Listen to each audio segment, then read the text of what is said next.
Sir आज ना बाबाओं का दौर बड़ा चल रहा है, आपकी बीमारी ठीक कर देंगे। बाबा भी गारंटी दे रहे हैं आज की समस्या खत्म। भगवान अगर चाहते तो क्या एक झटके में महाभारत नहीं खत्म कर सकते थे? भगवान राम अगर चाहते तो कुछ चुटकी भर में रावण खत्म करके सीता अपने घर में नहीं ला सकते। क्योंकि इंसान अगर बने हो तो इंसान का रोल भी तो निभाना है, और इंसान का रोल यह है कि संघर्ष लड़ना पड़ेगा अपने हालातों से। सीख नहीं पाओगे ना फिर। हर समस्या कुछ सिखाने के लिए आती है, हर समस्या कुछ बताने के लिए आती है। देखो आदमी की किस्मत काम करने से नहीं बदलती, मेहनत करने से कुछ नहीं होता। फालतू बात है ये। मेहनत में निरंतरता वो जरूरी है, लगातार होना वो जरूरी है। एक साल मत बताओ कि एक साल से काम कर रहे हैं, ये बताओ कि एक साल में कितने दिन लगातार काम किए हो। दिनों से नहीं निकलते, साल बीत जाएंगे सर, जिंदगी निकल जाएगी। कोई भी बिजनेस, कोई भी काम फेल नहीं होता सर कभी भी। इंसान फेल होते हैं, इंसान कामयाब होता है। क्योंकि जिस काम को आप कहते हो कि नहीं चलाना, उस काम को भी कोई आदमी चला रहा होगा। और आज अगर उस काम की वजह से कोई भी बड़ा नहीं है धरती पर, तो कोई ना कोई उसी काम में कल बड़ा बन जाएगा। बर्बाद होना है तो चापलूसों को अपने आसपास रखना शुरू कर दो। ऐसे हालात पैदा करो कि वो लड़े, वही उसके लिए भी अच्छा है और वही उसके राज्य के लिए भी अच्छा है। आज के टाइम में शक्ति है आपकी प्रतिभा का, आप कितने गुणवान हैं उसका दिखावा होता रहना चाहिए। उससे होता क्या है, आपका थोड़ा भौकाल बना रहता है। झुकेगा नहीं साला, सर काट दिए जाओगे अगर ऐसे रहोगे तो। समाज में ऐसा नहीं होता, जहां झुकने का वो झुको। आज हमारा जो समाज है ना सर, मोबाइल और सोशल मीडिया के जमाने में हम बड़े कंफ्यूज चल रहे हैं आज के टाइम में। संघर्ष यही है कि हमें नहीं पता कि हम जो जिसके लिए लड़ रहे हैं वो मिलेगा कब। यही संघर्ष है सर। जिंदगी को जीता वही है जिसने संघर्षों को जिया है। नीरज चोपड़ा की वजह से जेवलिन को जाने, जेवलिन की वजह से नीरज चोपड़ा नहीं। जाकिर खान की वजह से स्टैंड अप कॉमेडियन उठा, स्टैंड अप कॉमेडियन होने की वजह से जाकिर खान नहीं। मैं एक बार केमिस्ट्री में फेल हो गया था, बाबूजी मेरे लेके गए मौलवी के पास। मौलवी ने दिया ताबीज, मैंने पूछा ये ताबीज का है? तो मौलवी ने एकदम तुरंत डांट दिया। आजकल हमारे देश में चाय वालों की बड़ी लाइन लगी हुई है। नहीं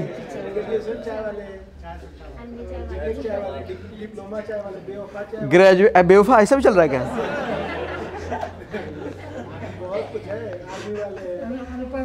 क्या? अच्छा ऐसा भी है सर। एक आदमी ने साबित किया कि चाय करके भी पूरे हिंदुस्तान में नाम कमाया जा सकता है। दुनिया आ गई ना पीछे। दुनिया का काम है अनुकरण करना, दुनिया का काम है फॉलो करना। दुनिया के पास इतना बुद्धि भेजा नहीं है कि काम में माहिर बना जाए। एक आदमी कोई साबित कर दे कि इस काम में बना जा सकता है, दुनिया उसके पीछे चलवाती है। एक और नाम बताऊं, जाकिर खान का नाम जानते हो? हैं? स्टैंड अप कॉमेडियन सर 2012 में बेस्ट स्टैंड अप कॉमेडियन का उसको अवार्ड मिला था 2012 में। 2012 में स्टैंड अप कॉमेडी नाम के यूट्यूब पे आपको ऐसे कॉमेडियन नहीं मिलते होंगे, देखते भी नहीं थे हम लोग। उस टाइम पे लाफ्टर चैलेंज चलता था, राजू श्रीवास्तव वगैरह वो सब आते थे सर। उसको जब मिला ना सबसे बड़ा कॉमेडियन का अवार्ड, यूट्यूब पे लाइन लग गई, stand up comedian, stand up comedian, stand up comedian. आज के टाइम पे बतेरे चैनल हैं, बतेरे स्टैंड अप कॉमेडियन है। फिर से बोल रहा हूं, जगह मैटर नहीं करता, काम मैटर नहीं करता, काम में माहिर बनना मैटर करता है।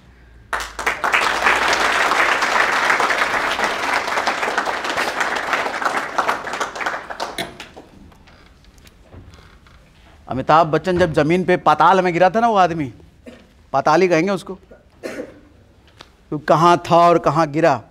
उसको छोटे काम नहीं बड़ा बनाया। छोटा काम मतलब टीवी पर केबीसी करना। वो टाइम वो था जो बड़े बड़े स्टार्स, फिल्मों के स्टार्स टीवी पे नहीं आना चाहते थे। छोटा काम समझते थे, तुच्छ काम है, झाड़ू पोछा लगाने वाला काम है टीवी पे आना। वो टाइम में केबीसी शुरू किया, और आज हम सब जानते हैं कि केवीजी की वजह से वो बाउंस बैक कर पाया वो। और कितने एग्जाम्पल दूं, हजारों निकाल के दे दूंगा। आज के बाद नहीं बोलोगे ना, काम बदल लें, कंपनी बदल लें, ये बदल लें, वो बदल लें। हॉकी पूरे भारत में कभी पॉपुलर नहीं हुआ, क्रिकेट जितना या दूसरे खेल जितना, लेकिन ध्यानचंद को हम सब जानते हैं। जानते हैं ध्यानचंद के अलावा दूसरे कितने हॉकी प्लेयर को आप जानते हो? शायद एक आध को जानते होगे कोई कोई, लेकिन ध्यानचंद को तो पूरा देश जानता है सर। हॉकी की वजह से नहीं जानता, वो ध्यानचंद होने की वजह से उसको जानता है, और उसकी वजह से लोग हॉकी को जाने। हॉकी की वजह से ध्यानचंद नहीं है। नीरज चोपड़ा की वजह से जेवलिन को जाने, जेवलिन की वजह से नीरज चोपड़ा नहीं। जाकिर खान की वजह से स्टैंड अप कॉमेडियन उठा, स्टैंड अप कॉमेडियन होने की वजह से जाकिर खान नहीं। सर टीवी पे जब बाढ़ लगी बड़े बड़े स्टार्स को आने के, तो अमिताभ बच्चन की वजह से केबीसी बना, केबीसी की वजह से अमिताभ बच्चन नहीं बना।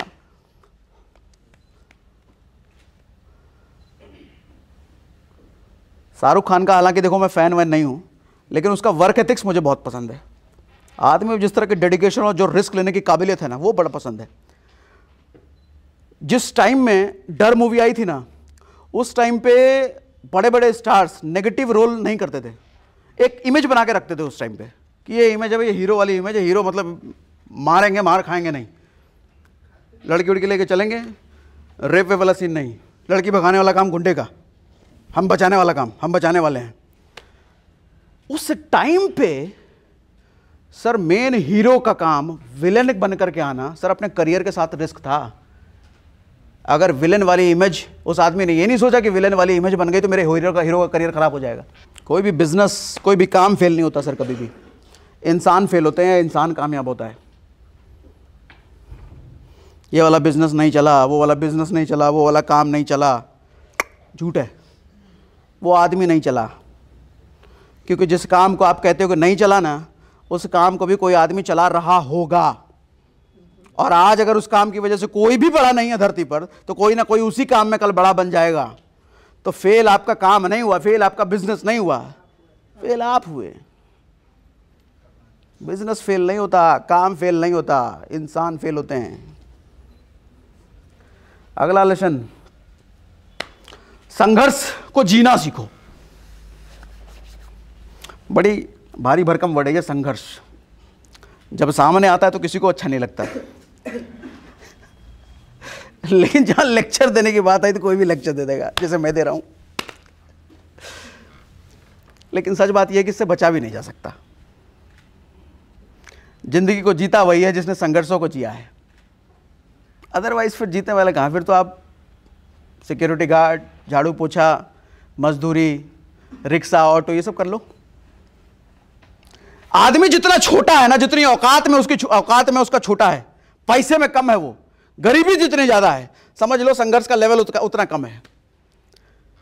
देखने में लगता है कि रिक्शे वाले की जिंदगी में बहुत संघर्ष है, सर आपसे तो कम ही संघर्ष है उसका। मालूम क्यों? उसका रूटीन फिक्स है, डेली निकलना है, डेली काम करना है। सर संघर्ष तब बढ़ता है जब यह पता ना हो कि आज जब मैं नौकरी पर जा रहा हूं तो शाम को जब मैं नौकरी से आऊंगा तो मेरी नौकरी रहेगी या नहीं रहेगी। आज अगर मैं घर से निकल रहा हूं सेल के लिए, तो अगर मुझे दिन भर में कोई भी सेल ना हुआ तो मुझे इंसेंटिव आज का मिलेगा कि नहीं मिलेगा। आज अगर मैंने बिजनेस कुछ शुरू किया है तो इस महीने मेरी एम्प्लॉय की सैलरी मैं दे पाऊंगा कि नहीं दे पाऊंगा, यह संघर्ष है। ये जो मेरा मुसीबत का समय चल रहा है कि कितने सालों तक ये मुसीबत का समय चलेगा मुझे ये नहीं पता, यह संघर्ष है। उसको तो पता है रोज का, जिसको पता है उसको संघर्ष थोड़ी कहोगे। आपको अगर आज ये पता चल जाए कि अगले 6 महीने में करोड़पति पक्का, डन, डील डन, सर आप खुद कहोगे कि 24 के 24 घंटा मेहनत करवा ले, करूंगा। लेकिन अगर यह तय है कि 6 महीने बाद करोड़पति ना, फिर संघर्ष तो गायब हो गया ना। संघर्ष तो तभी है जब पता नहीं हो कि कब कामयाब होंगे। संघर्ष यही है कि हमें नहीं पता कि हम जो जिसके लिए लड़ रहे हैं वो मिलेगा कब, यही संघर्ष है सर। संघर्ष शारीरिक मेहनत या मानसिक मेहनत, बहुत पढ़ना लिखना, बहुत दौड़ भाग करना, ये नहीं है। संघर्ष यह है कि हमें नहीं पता कि कब मैं कामयाब होऊंगा और किए जा रहा हूं, किए जा रहा हूं, किए जा रहा हूं।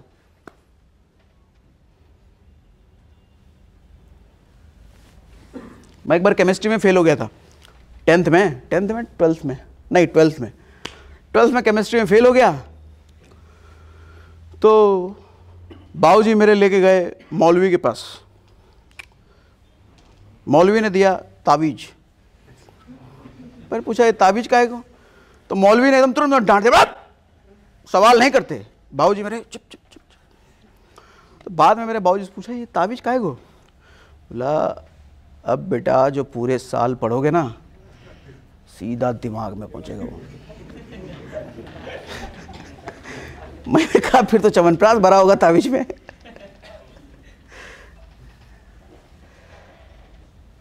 सर आज ना बाबाओं का दौर बड़ा चल रहा है, आपकी बीमारी ठीक कर देंगे, दिमाग पढ़ लेंगे, नहीं है?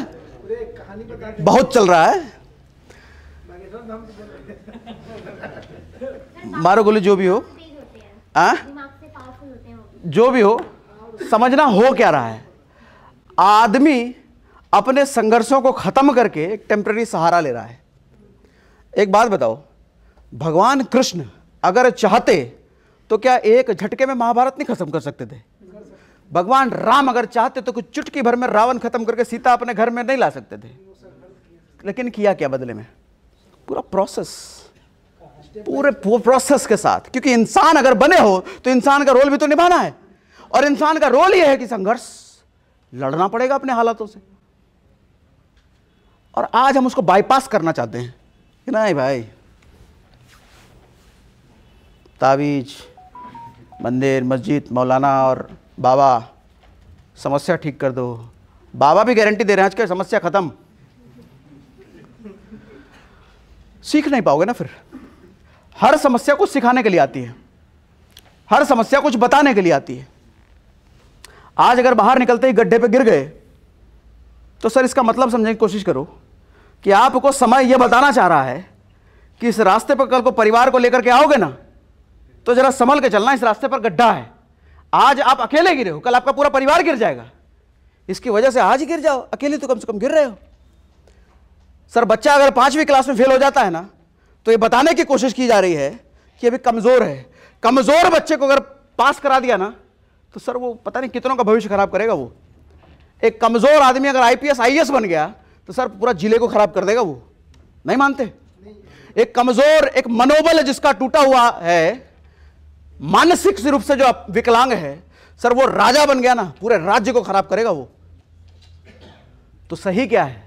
उसको रोक, उसको गिरा, उसको तपस्या का समय दे, ऐसे हालात पैदा करो कि वो लड़े।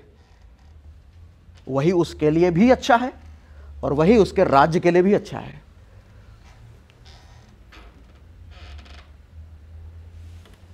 अग्री कर रहे हो मेरी बात से? चैट पे लिख के बताओ अग्री।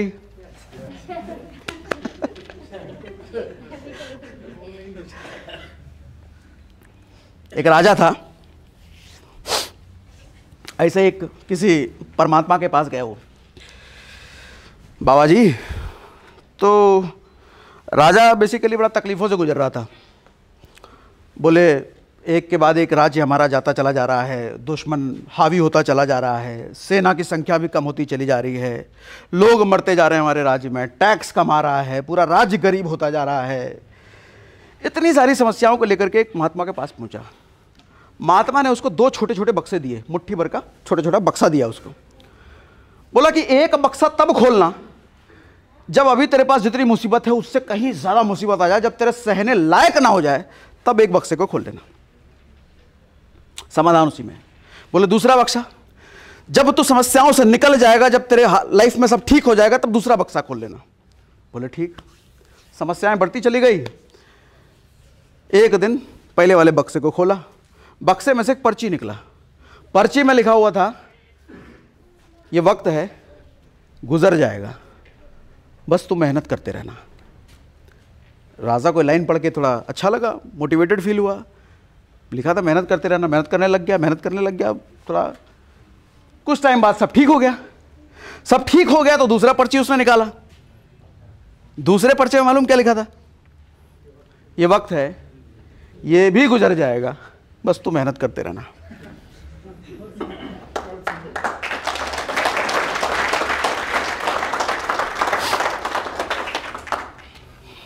कुछ ना होगा, बाबाओं के पास तावीज, मौलवी और अपने हिस्से का दिया। अपने हिस्से की मेहनत तो खुद ही करनी पड़ेगी सर। सर आप तावीज से फिर पास हुए या पढ़ करके? देखो अगली बार पास तो हो गए थे। फोकस्ड हो गए? हैं? फोकस्ड हो गए? है?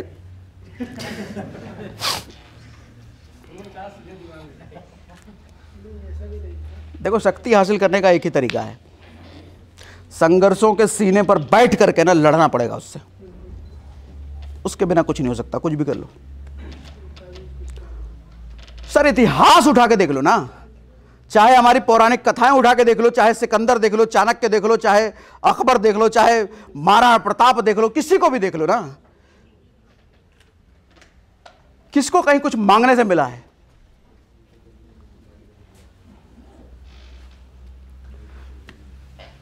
मैं आपसे पूछता हूं, दो टाइप का आपको अगर पौधा मिले, एक पौधे को कहा जाए घर के गमले में लगाओ, दूसरे पौधे को जंगल में छोड़ाओ, क्या लगता है कौन पौधा जिंदा बचेगा? सर 6 महीने बाद जब आंधी आएगी, जब तूफान आएगा ना, घर के गमले वाला लेट जाएगा, 4 चितांग हो जाएगा वो। जंगल में जाकर के चेक करना, वो भारी भरकम चट्टानों से भी लड़ने के लिए तैयार होगा, एकदम अड़िग खड़ा होगा वो।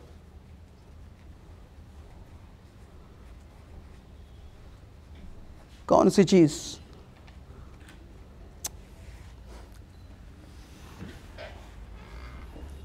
अगला लेसन, आज के ज़माने में आदमी को कैसा होना चाहिए, ये समझने की कोशिश करना बड़ा ध्यान से।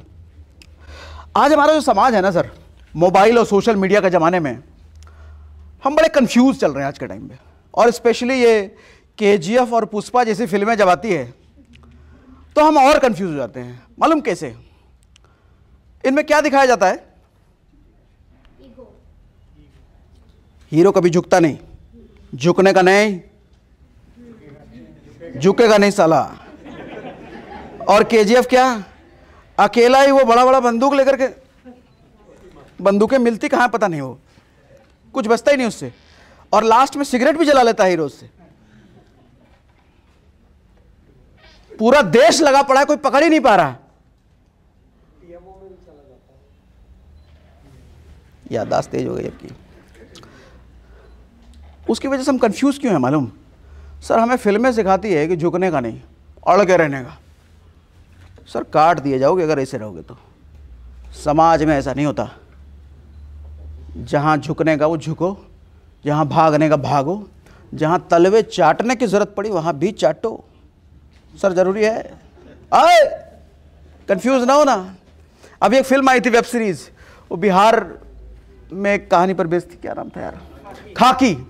खाकी में आशुतोष राणा का रोल अगर आप ऑब्जर्व करो, वो ऐसा ही तो था। अपने सीनियर को देखते ही, अरे सर कैसे हैं, भाभी जी कैसे, बच्चे कैसे, जरूरत पड़े तो बताइएगा, घर में हलवा छोड़ के आएंगे, मेरे घर में कल हलवा बना है। और जूनियर के सामने कैसे, हम ही हैं तुम्हारे बॉस, बैठो। जब जहां जरूरत जैसा आदमी वहां वैसा। सर यही आदमी बढ़ता है। अच्छा मैं कुछ नया ज्ञान नहीं दे रहा, आप कृष्ण से सीख लो। काल लेवन एक राक्षस हुआ करता था। काल लेवन कृष्ण के पीछे पड़ा हुआ था। उस चक्कर में कृष्ण की बहन कौन थी, सुभद्रा, सुभद्रा को उठाने के लिए आ गया। अर्जुन भी था उसके साथ। तो अर्जुन मारे जा रहा काल लेवन को, काल लेवन कुछ हो रहा, तीर मारा, गर्दन कट के अलग काल लेवन का, लेकिन फिर जिंदा हो जाए। कृष्ण आए पीछे से, काल लेवन ने देखा कृष्ण आ गया, अब तुझे नहीं जोड़ूंगा। अच्छा जनता को देखने में क्या लगेगा, अब कृष्ण क्या करेंगे, अब क्या करेंगे, खेल खत्म कर देंगे, चक्कर निकाल, कुछ नहीं किया, भाग गए, भाग गए। और अर्जुन ने जब देखा कृष्ण भाग रहे हैं, अच्छा पहली मुलाकात थी कृष्ण से अर्जुन की उस वक्त, उससे पहले मिले नहीं थे। और सुभद्रा ने बड़ी तारीफ कर रखी थी, मेरे भाई ऐसे, मेरे भाई वैसे, मेरे भाई वैसे। तो अर्जुन कह रहा है ये भाई तुम्हारा भगोड़ा, अरे तो भाग गया ये। भाग के जा करके पीछे कालेवन दौड़े जा रहा, कृष्ण आगे आगे, कालेवन पीछे पीछे। अर्जुन ये सब देख रहा कि भाई सुभद्रा भी कंफ्यूज होकर रहा है। जा करके गुफा में छुप गए कृष्ण, कालेवन भी पीछे पीछे पहुंचा। गुफा में एक ऋषि सो रहा था।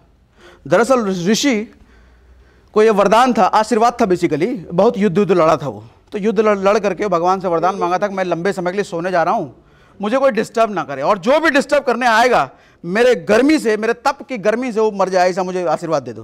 बोले तथास्तु। गए वहाँ पे, कालेवन पहुँचा, चद्दर ओढ़े हुए थे, उसको लगा कृष्ण ये लेट गया मेरे डर से। बोले डरपोक ढोंगी, लेट गया तो छोड़ूंगा नहीं, एक लात मारे खींच करके। उठ गए, उठे तो जैसे आशीर्वाद के अकॉर्डिंग क्या हो गया भाई, खेल खत्म। उसी घटना के बाद कृष्ण को रणछोड़ भी कहते हैं। रण छोड़ करके भाग गए। हम भागने वालों में से नहीं है। गोली मार दिए जाओगे, भागोगे नहीं तो।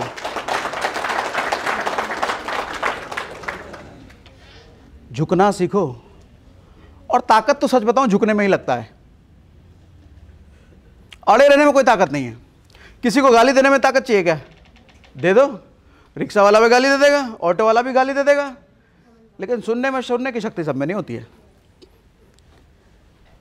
सुनने की शक्ति जिसमें है तो वो तो खिलाड़ी आदमी है। भागने में बुराई नहीं है, झुकने में बुराई नहीं है, तलवे चाटने में भी बुराई नहीं है, लेकिन सामने वाला ऐसा हो कि तलवे चाटने से मेरा काम बन जाए तो चाटो। जान बची तो लाखों पाए। मेरी बात समझ में आ रही है? एग्री कर रहे हो? नहीं, ऐसा नहीं है कि जो हर जगह लात जूता खाते रहो फिर लतखोर कहला जाओगे ना, ऐसा भी नहीं। जहाँ ज़रूरत है वहाँ, हर जगह नहीं, हर किसी की नहीं सुननी। सहन शक्ति की एक सीमा होती है। अच्छा देखो, शक्ति वर्ड सहने के साथ लगता है। भगवान कृष्ण में भी सहन शक्ति थी। पता होगा ना वो घटना, 100 गाली के बाद गर्दन उड़ा दिए थे शिशुपाल का। आपने कभी सोचा है कि शिशुपाल हमेशा गरियाता क्यों रहता था भगवान कृष्ण को? क्यों हमेशा अपमान करता रहता था भगवान श्री कृष्ण के? कहानी बताता हूं, सुनो, बहुत कुछ सीखने को मिलेगा। सुनाऊं? पक्का? इतने आवाज में। दरअसल भगवान विष्णु के द्वारपाल हुआ करते थे जय विजय। तो एक ऋषि मुनि आया भगवान विष्णु से मिलने के लिए, तो उन्हें रोक दिया। तो ऋषि मुनि ने गुस्से में श्राप दे दिया कि जा, जिसके द्वारपाल होने पे तू इतना आकड़ रहा है ना, उसी से तू जन्म जन्मांतर तक दुश्मनी तेरा रहेगा, तू उसी को हमेशा गरियाता रहेगा। तो वही पहले जन्म में बने, पहले जन्म में क्या बने थे? हिरण्याक्ष और हिरण्यकश्यपु, विष्णु के घनघोर दुश्मन। और विष्णु उनको मारने के लिए कौन सा रूप लेकर के आए थे?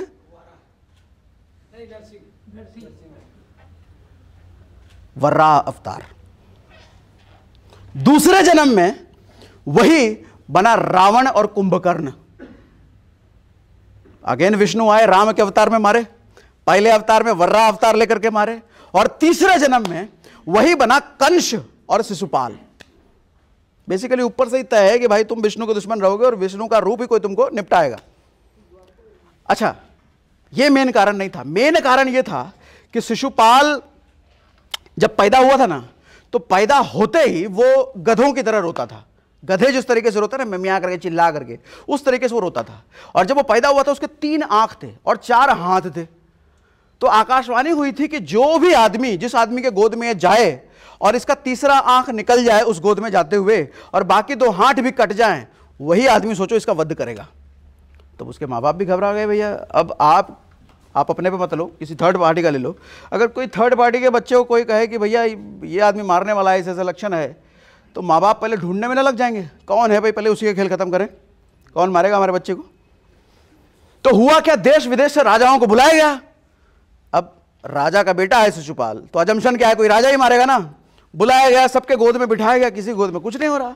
तो लास्ट में कृष्ण ने भी अपने गोद में ले लिया, और कृष्ण ने जैसे गोद में लिया, भाई तीसरा आंख गायब हो गया, बाकी के 2 हाथ कट करके अलग हो गए। अच्छा, शिशुपाल की जो मां थी वो कृष्ण की बुआ थी, तो शिशुपाल भी एक तरह से भाई ही था। तो फिर वो देख कर घबरा गई, तो भाई है, भाई कैसे मारेगा। तो कृष्ण की, शिशुपाल की मां ने वचन ले लिया कि तुम इसको मारोगे नहीं, मुझे वरदान वचन दो।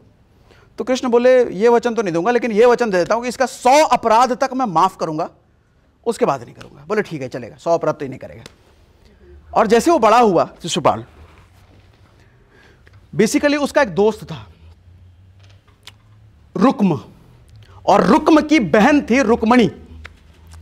और रुक्म अपनी बहन की शादी शिशुपाल से कराना चाहता था, लेकिन रुक्मणी के माई बाप कृष्ण से करवाना चाहते थे। अब हुआ क्या कि रुक्मणी ने लेटर लिख दिया कृष्ण को, भगवान कृष्ण को, तो भगवान कृष्ण ने भगा लिया रुक्मणी को। अब देखो, कहते हैं कि लड़की को भगाना पाप है, भगाए हुए हैं। अरे अवतार थी, छोड़ो, सीखो, सीखने लायक क्या चीज है अभी देखो, नहीं ये ट्रेनिंग नहीं है, ये ट्रेनिंग का पार्ट नहीं, गलत हो गया ट्रेनिंग। तो अब शिशुपाल से शादी होने वाली थी, अब उसकी मेहरारू को कोई और लेकर के भाग जाए तो भैया कैसा लगेगा? दुश्मनी पाल लिया उसने। और प्लस उसका दोस्त था जरासंध, शिशुपाल का। जरासंध को मरवा दिया था इसने भीम से, भगवान श्री कृष्ण ने भीम से मरवा दिया था जरासंध। दुश्मनी और बढ़ गई, जिंदगी भर अपमान करता रहा, एकदम कलेश आ गया कृष्ण के लिए शिशुपाल के मन में। अब देखो घटना क्या होती है। घटना यह हुई कि युधिष्ठिर को राजसूय यज्ञ, नया नया जो इंद्रप्रस्थ जब उनको मिला था, इंद्रप्रस्थ बनवाए थे इंद्र से, सॉरी विश्वकर्मा से, तो युधिष्ठिर को सर्वश्रेष्ठ राजा घोषित करना था, उसके लिए राजसूय यज्ञ हो रहा था। और उस यज्ञ में सबको इनवाइट किया गया था, सारे राजाओं को इनवाइट किया गया था, भीष्म को इनवाइट किया गया था, ऋषि मुनि सबको इनवाइट करा गया था, और वहां पर शिशुपाल भी था। तो प्रथा के अकॉर्डिंग ये था कि युधिष्ठिर ने बोला कि अब इसमें तो हमें एक चाहिए, हमें देवता की एक पूजा करनी है, तो कौन से देवता की पूजा करी जाए? तो सहदेव जो सबसे छोटा भाई था वो कहते हैं कि भाई देवता की पूजा करनी, हमारे बीच तो देवता बैठे हुए हैं, कृष्ण विष्णु के अवतार हैं ये, तो इन्हीं की पूजा क्यों ना करी जाए? तो सब लोग सहमत हो गए। भीष्म ने भी बोला, पितामह भीष्म ने बोला हाँ भाई बढ़िया बढ़िया है। युधिष्ठिर भी अग्री हो गए। अब जैसे पूरा सबको अग्री हो गए, शिशुपाल खड़ा हो गया कि भैया बोल तुम लोगों की मति फिर गई है, इस ग्वाले की पूजा करोगे? जरासंध के डर से ये मथुरा छोड़ करके द्वारका भाग आया, ये इस भगौड़े की करोगे पूजा? दिया जा रहा है एक पे एक पे एक पे एक पे एक पे दिया जा रहा। 100 पूरा होते ही भगवान का निकल गया।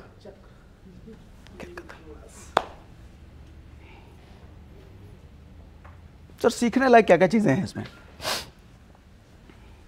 सहने की सीमा, पहले तो सहने की शक्ति चाहिए।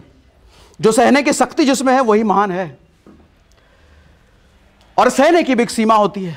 अगर सीमा के बियॉन्ड आप सह रहे हो फिर आपको डरपोक माना जाता है, फिर आपका फायदा उठाया जाता है। ये तो लतखोर आदमी है, चलो।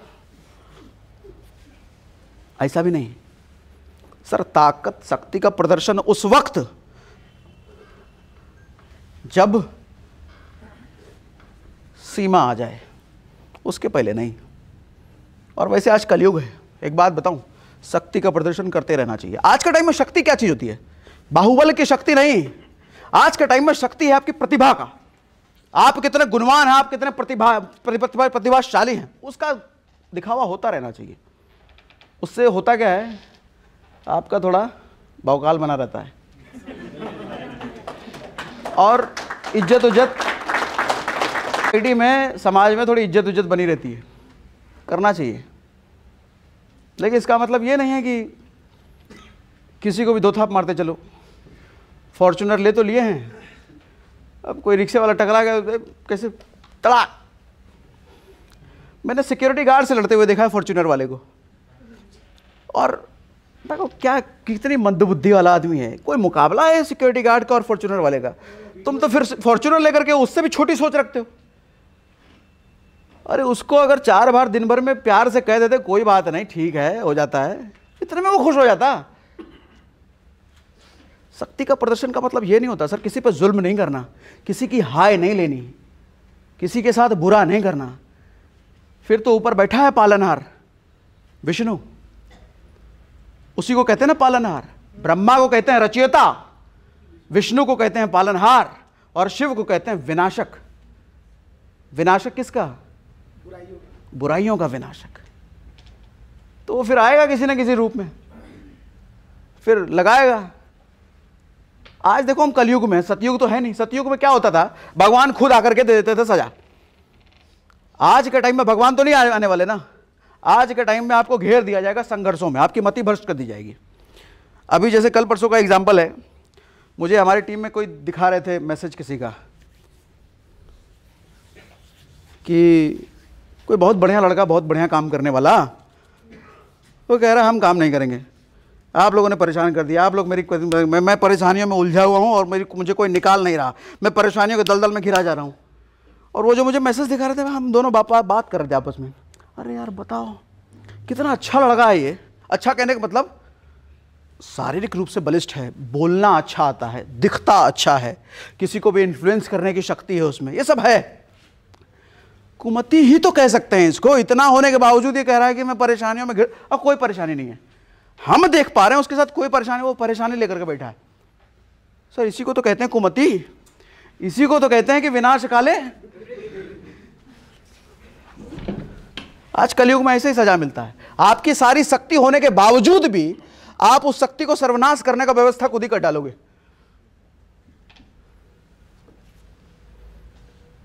अगला लेसन सुनो, बर्बाद होना है तो चापलूसों को अपने आसपास रखना शुरू कर दो।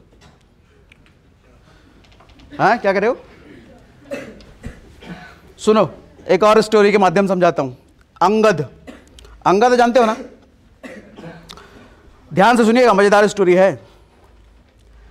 लंका में जब पूरी सेना पहुंच गई थी ना, राम लक्ष्मण के साथ सभी, तो भगवान राम ने बोला कि भाई अब पहुंच तो गए हैं, इसको सजा देने से पहले एक काम करते हैं कि रावण तक मैसेज भिजवा दो कि हम लंका आ गए हैं, अपनी गलती का अगर तुमको एहसास हो गया तो माफी मांग लो हमसे और सीता को वापस कर दो, तो हम छोड़ देंगे, नहीं मारेंगे। और लक्ष्मण जैसे ये सुने आग बबूला हो गए। लक्ष्मण तो भैया शेषनाग के रूप, गुस्से में एकदम तमाता में, भैया आप कह रहे हैं भाभी को ले गए और छोड़ दें, ऐसे कैसे? तो लक्ष्मण को समझाए कोई बात, माफ़ कर देना चाहिए। शक्तिशाली लोगों का गहना होता है माफ़ी, क्षमा करना, त्याग करना। बोले कोई नहीं, आया कि माफ़ी मांगत कर देंगे। तो अब बात यह हुई कि किसको दूत बना करके भेजा जाए, और दूत उसको बना करके भेजेंगे जो अपनी बात अच्छे से रखने में सक्षम हो रावण के सामने, और अगर रावण बात न माने तो अपनी ताकत का भी एहसास वहां पे करा के आए। तो सुग्रीव बोले फिर हनुमान जी को भेज देते हैं। तो राम बोले नहीं, हनुमान जी तो एक बार जा चुके हैं, वहां लंकाओं का जला चुके हैं, अब अगर हम बार बार हनुमान जी को भेजेंगे तो उसको लगेगा कि यही एक बलिष्ठ आदमी है, दूसरा कोई है नहीं इसकी सेना में, कोई और चाहिए। तो फिर बोला एक आदमी है अंगद। अंगद का कम्युनिकेशन स्किल भी एक नंबर है, बहुत बढ़िया पढ़ाई वढ़ाई करके आया है, सेल्स में क्लोजिंग धुआंधार करता है वो, और बलिष्ठ भी है, उसको भेजते हैं। तो अंगद गए, राज्यसभा चल रही थी रावण की, पहुंचे अंगद। राज्यसभा में जाने से पहले रावण को यह मैसेज पहुंचा दिया गया था कि भैया एक दूत आ रहा है राम की तरफ से जो आपको कुछ मैसेज देना चाहता है। तो जैसे ही अंदर घुसा अंगद, तो रावण कहा बोल बे रावण, वानर क्या बात है, क्यों आया इधर?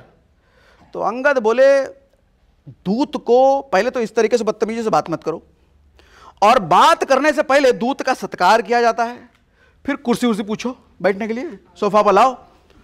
तो रावण क्या बोलता है, दूत वो होता है जो किसी राजा के तरफ से आया हो, तुम तो उन जंगलियों की तरफ से आए हो और वानर कहीं के तुम दूत बोल रहे हो, चुपचाप बात बताओ नहीं तो मार के भगाएंगे यहां से।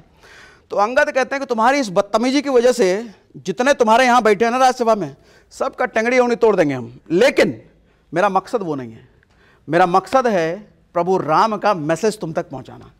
तो उन्होंने क्या किया, अपनी पूंछ का कुर्सी बना करके उस पर बैठ गया, और वो जो कुर्सी भी जो बनाया रावण के बिल्कुल बराबर में बनाया। और तब कहते हैं, तब रावण ये देख करके समझ गया कि भाई ये तो कुछ गड़बड़ है, शक्तिशाली लग रहा है, तो ज्यादा पंगा लेना ठीक नहीं है। बोले कहां से आए हो तुम, पहले डिटेल में अपने बारे में बताओ, किसके बेटे हो, बाबूजी क्या करते थे, नाम क्या है? तो बताया हमारे बाबूजी बाली, तो और वही बाली जिसने तुमको काख में लेकर के 6 महीने धरती पे घूम गया था वो। तो रावण का अरे वाह, ये तो कोई बड़का ही है। अब रावण का खेल देखो, रावण तुरंत वहां पर प्रलोभन फेंकता है, अपना चाल चलता है, कहता अरे तुम बाली के बेटे हो, बाली तो मेरा दोस्त, बहुत जिगरी था वो तो,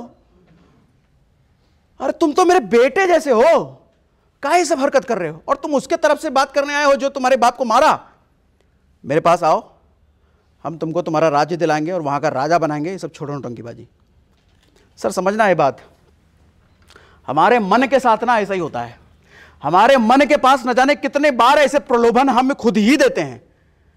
एक हफ्ते से काम कर रहे हैं, कुछ हो नहीं रहा, छोड़ो थोड़ा बदल के देख लेते हैं।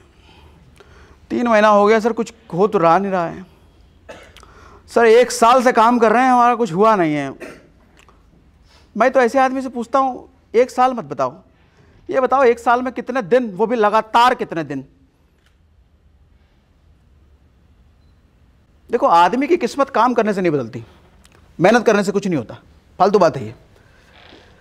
मेहनत में निरंतरता वो ज़रूरी है, लगातार होना वो ज़रूरी है। एक साल मत बताओ कि एक साल से काम कर रहे हैं, ये बताओ कि एक साल में कितने दिन लगातार काम किए हो। फिर आदमी सोचने पड़ेगा लगातार तो याद नहीं है, ये वो याद होना चाहिए ना, याद होने लगने लायक वो चीज़ है। सर 10-10 साल आईआईटी की तैयारी कर रहे हैं, मेडिकल की तैयारी, आईएएस आईपीएस की तैयारी किए जा रहे हैं, हमारा हो नहीं रहा। ये बताओ कितने दिन तक लगातार, कितने घंटे, उसका हिसाब नहीं होता। आदमी ना आज के टाइम में मेहनत किए जा रहा है, होने का कुछ नहीं। सर एक बात बताओ, जिम में एक आदमी पहले दिन तो खूब दिया, हफ्ते भर रेस्ट, फिर एक हफ्ते बाद नींद खुलती है, फिर हफ्ते भर रेस्ट, होने का कुछ उसका। सर 10 साल लगेंगे फिर भी बॉडी बनेगी क्या? वैसे बॉडी कितने दिन में बना लेते हैं लोग? 6 महीने, साल भर में बना लेते हैं। उसका 10 साल लग गया, नहीं हुआ। सर फर्क कहां था? ये बात आप अपने आप से पूछ सकते हो। सर जिस काम में अभी तक कामयाब अगर नहीं हुए हो, पूछो कितने साल मत बोलना, कितने दिन मत बोलना। मुझसे मत बोल लो, अपने पड़ोसी से मत बोलो, अपने आप से जवाब दो, कितने दिन लगातार। नतीजे वहां से निकलते हैं, दिनों से नहीं निकलते। साल बीत जाएंगे सर, जिंदगी निकल जाएगी, बॉडी नहीं बनेगी, ना ही कामयाब हो पाओगे। कितने दिन लगातार, कितने घंटे लगातार। अब समझो, हम बात पर वापस आते हैं। कितना बढ़िया प्रलोभन दिया कि भैया राजा बना देंगे, मेरे साइड में आ जाओ, तुम तो मेरे बेटे की तरह हो। इमोशनल भी खेल रहा है, लॉजिकल भी खेल रहा है। इमोशनल क्या, तुम मेरे बेटे की तरह हो, लॉजिकल क्या, राजा बनाएंगे। आपको अगर प्रलोभन दिया जाए, कहाँ अपने भाई भाई के साथ पड़े हो, हमारी पार्टी में आ जाओ, हमारी टीम में आ जाओ, हमारी कंपनी में आ जाओ, सर मिनट नहीं लगेगा सोचने में। चलो हाँ, 6 महीने में गाड़ी, वो भी BMW, तुरंत लो, तुरंत। जिसके साथ थे वो सब भूल जाओगे, कितने दिनों का रिश्ता था, कितने दिनों का प्रेम था, वो भाड़ में गया उस। अंगद कहता है कि भाई जिसकी तरफ से आया हूं ना, वो तीनों लोकों के स्वामी हैं। और मेरे बाबूजी को अगर उसने मारा है ना, तो कुछ कारणों की वजह से मारा है। और मेरे बाबूजी ने मरते वक्त मुझसे वचन लिया है कि ज़िंदगी भर प्रभु राम की सेवा में रहोगे। तो ऐसे आदमी की तरफ से आया हूं मैं, तुम्हारा ही सब नहीं चलेगा मेरे पे। मैं अंगद का कैरेक्टर समझाने का मेरा पर्पस यह है कि अपने मन सर अंगद की तरह होता है, ताकत भरपूर है अंगद की तरह, शक्ति भरपूर है अंगद की तरह, कुछ भी कर सकते हो। लेकिन हम पिघल जाते हैं ना, प्रलोभनों में फंस जाते हैं। उधर संघर्ष कम करना पड़ेगा, मेहनत कम है, चलो कर लेते हैं।